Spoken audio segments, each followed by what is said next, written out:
Hi there, welcome to my views and news. PM Abiy just a few minutes ago addressing the parliament gave a message to Eritrea, to Tigray as well. Message to Eritrea is very dangerous, though it is being shown as if it's a message of peace from Ethiopia to Eritrea. But if you analyze the message, it's message of warning, it seems. What did he say? How will this message be seen in Eritrea? How will Eritrea respond? What did he say about Tigray? Everyone was expecting him to talk about Tigray. Situation is fluid, unclear in Tigray. Getachew has been removed. He's unable to return to Mekelle. Who will be the new president? What are PMRB's views about recent move by TPLF and TDF to kick Getachew out of Tigray? So what did he say? Let's have a look at what he said about Tigray first. Firstly, the Tigray interim government will continue for one more year. He confirmed, by the way, my report. I said yesterday that Getachew government's tenure has expired 22nd of March is the date of expiry.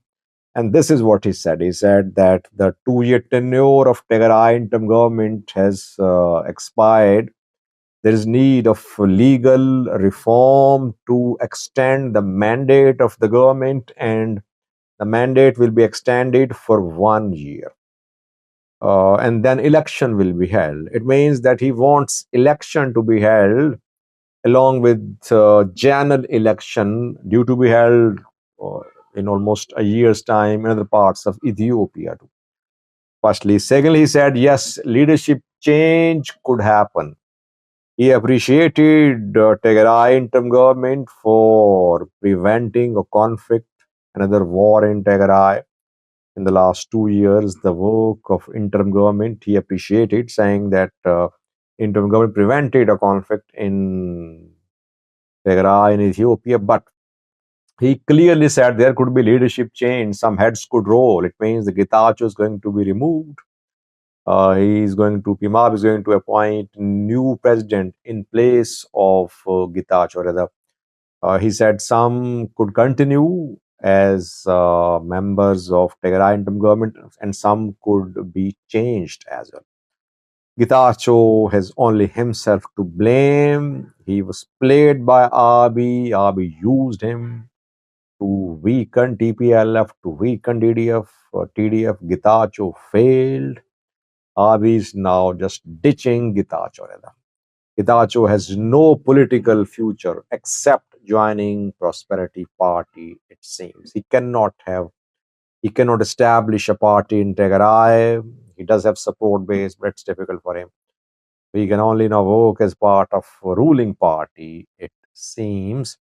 Though he claims he is the president of Tigray, but he has no role to play in Tigray. I said he fled Tigray. People said, Sajid, you are lying. He did not flee Tigray, but it has been proven now. He fled Tigray, and he was played by Ethiopian PM Abiy.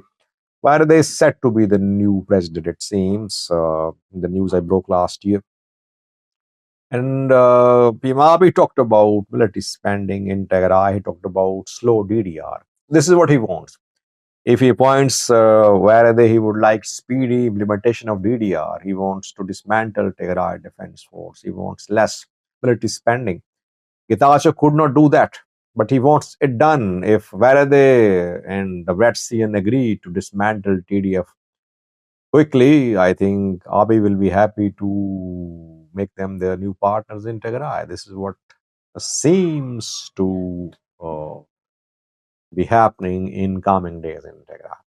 We could see some sort of amendment by the parliament to extend the mandate of Tigray government in coming days. And then new president will be appointed, who could be someone from TPLF or Tadase, where the Getachew removed from Tigray. Secondly, Lord's PM Abiy addressed Eritrea today. He talked about access to sea. First, he said that access to sea is a matter of existence for Ethiopia. So he reiterated Ethiopian position. He took this position around 2 years ago. And he's been saying that since then, that no matter he remains in power or not, no matter who the prime minister is in Ethiopia, this issue is an issue of survival for Ethiopia. Ethiopia will continue raising this issue. Ethiopia wants a seaport. He said the same thing again.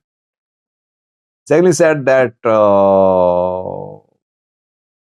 landlocked country with such a huge population should not be a landlocked country.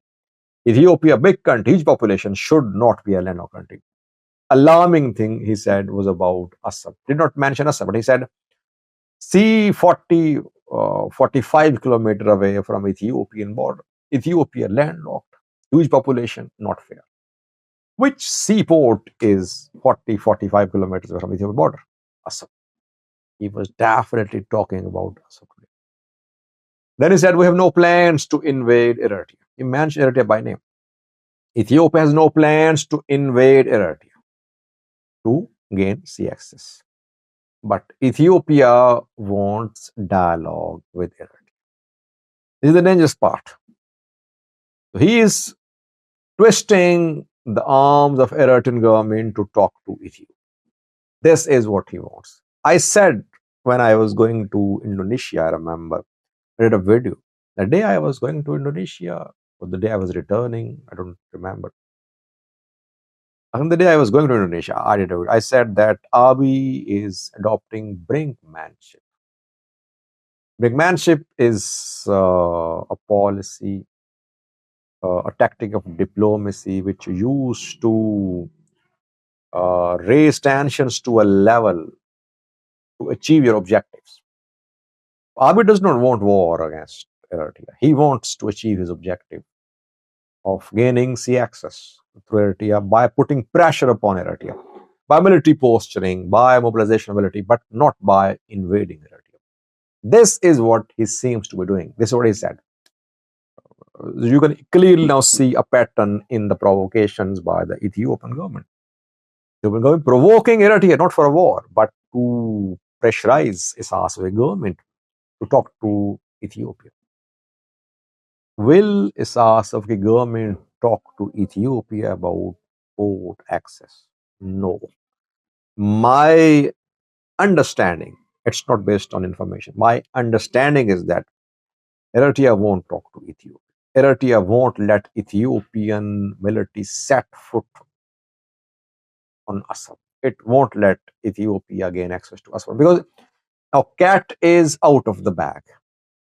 Ethiopian government is now openly talking about Assam. Ethiopia was talking about access to sea. It signed MOU with Somaliland. It tried to gain access through Berbera, through other ports. Then it started talks with Somalia, talks ongoing. Now, finally, back to square one. Ethiopia is talking about Assam. It wants access to sea through Eritrea.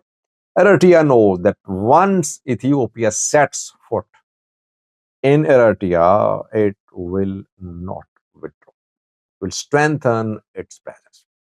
By the way, should Ethiopia force Eritrea to talk? Can you do that? I mean, you cannot do that. If Eritrea does not want to talk to Ethiopia, can Ethiopia force Eritrea? Well, this is what Ethiopia is doing. Ethiopian government is forcing Eritrea to talk to Ethiopia to reach an agreement regarding terms and conditions about sea access. Eritrea says no talks. No talks on this issue. It means conflict is set to continue. War is not imminent. My analysis same for several months. War is not imminent. Two countries on a collision course. Tensions will arise. Abiy adopting brinkmanship. Eritrea not interested in talks to Ethiopia about sea access. All that I said months ago. People say, Sajid, We hate it when you remind us what you reported. I have to do it sometimes because you some people demand apologies when I make mistakes. But when I just remind them for clarity, they say you just involved in you just like self praise, which is not good. I don't want any credit. I just want to set the record straight. Just tell the people to see this conflict in a real perspective, because uh, some journalists, politicians, journals, they are building analysis based on their wishes. I build objective analysis. Still, I face criticism from some quarters. Let's see what Eritrea does. Will it respond to this message of peace, which I'm calling a dangerous message of peace from Ethiopia to Eritrea? Thank you for watching.